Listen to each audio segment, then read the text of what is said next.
மித்ரா, என்ன இந்த ஆளு மாட்டிக்கிட்டான்? ஓ, எல்லாம் நம்ம விதி. என்ன பண்றது? நம்ம எவனை நம்பி எந்த வேலையில இறங்கினாலும் நல்லா சொதப்பி விட்டுறானுங்க. ஸ்கூல்ல அப்படிதான் ஒருத்தனை நம்பி ஏமாந்தோம். இப்போ இவனும் ஆதிக்கிட்ட நல்லா மாட்டிக்கிட்டான்.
ஒவ்வொரு மனுஷனும் மற்றவங்க முன்னாடி கையேந்தி நிக்கிறப்போ அவன் மனசுல இருக்கிற ஆணவம், அகங்காரம், கௌரவம் எல்லாம் ஒழிஞ்சு போய் அவன் சாதாரண மனுஷனா தெரியுவான். இன்னைக்கு எனக்கு கிடைச்ச அனுபவம் என் வாழ்க்கையில சில தெளிவான முடிவுகளை எடுக்க வைக்கிறதுக்கு உதவியா இருக்கும்னு நம்புறேன். பாரதிக்கு சீக்கிரமா உடம்பு சரியாகணும்மா, அதுக்கு நீதான் துணை இருக்கணும்.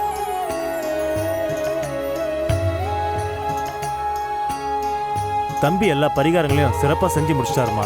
நீ வாமா போலாம். இத செய்யறதுக்கு மன வலிமையும் உடல் வலிமையும் வேணும்.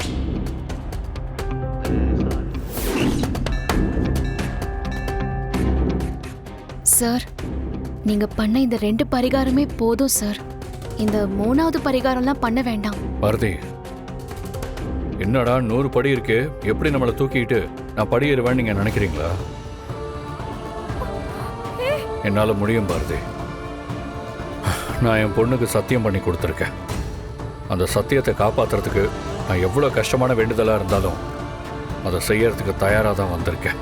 நீங்க மலை உச்சிக்கு அவங்கள கொண்டு போயிட்டு அம்மனை வேண்டி அர்ச்சனை பண்ணுங்க. கண்டிப்பா உங்களுடைய வேண்டுதல் பலிக்கும். சரிங்க சாமி, நான் அந்த பரிகாரத்தை பண்றேன். என்ன நந்தினி, ஆதிக்கு என்ன பைத்தியம் பிடிச்சிருச்சா?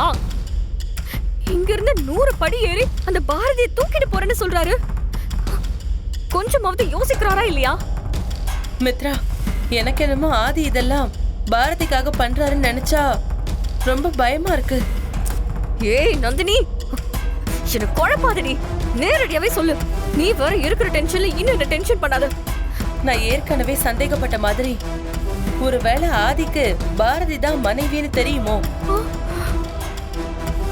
ஷோ நந்தினி, நானே ஏற்கனவே ஆதி பண்றதுல போல வெறியில இருக்கேன். நீ வேற இப்படி எல்லாம் பேசி என்ன டார்ச்சர் பண்ணாத. இப்போ ஆதியே இந்த விரதத்தை எப்படி பண்ண விடாம தடுக்கிறதுன்னு தான் நான் யோசிச்சுட்டு இருக்கேன். அதெல்லாம் சரிதான், ஆனா எப்படி பண்றது மித்ரா?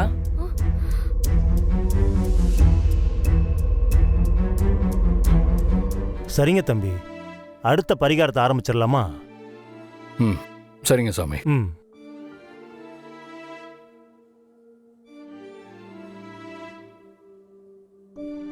அம்மா தாயே, 2 வேண்டுதலையும் நான் செஞ்சு முடிக்கிறதுக்கு நீ துணையா இருந்த. அதே மாதிரி இந்த வேண்டுதலையும் நான் நிறைவேற்றுறதுக்கு நீ எனக்கு வழித்துணையா வருவேன்னு நான் நம்புறேன் தாயே. சார் வேணாம் சார். நீங்க இவ்ளோ தூரம் பண்ணதே பெரிய விஷயம். 100 படி என்னை தூக்கிட்டு மேலே ஏறதெல்லாம் ரொம்ப கஷ்டம் சார். பாரதி, தயவு செஞ்சு இதுக்கு மேல நீங்க எதுவும் பேசாதீங்க. நீங்க கடவுளை நம்புறீங்களா இல்லையா? அப்புறம் எதுக்கு இப்படி நம்பிக்கை இல்லாம பேசிட்டு இருக்கீங்க?